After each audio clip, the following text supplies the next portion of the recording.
The experts in Pakistan are of the view that BRICS cooperation mechanism has been demonstrating a spirit of openness, inclusiveness, and win-win cooperation. Through joint efforts, the BRICS has grown into the most influential South-South cooperation platform and a crucial driver for global growth defined by three main pillars: political and security cooperation, economic and finance cooperation, and cultural and people-to-people exchanges.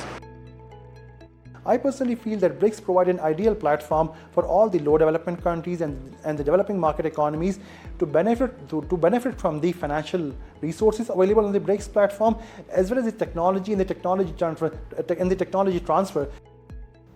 BRICS leaders have agreed to invite 6 countries, namely Argentina, Egypt, Ethiopia, Iran, Saudi Arabia, and the United Arab Emirates, to join the group. Their membership will take effect on January 1st, 2024.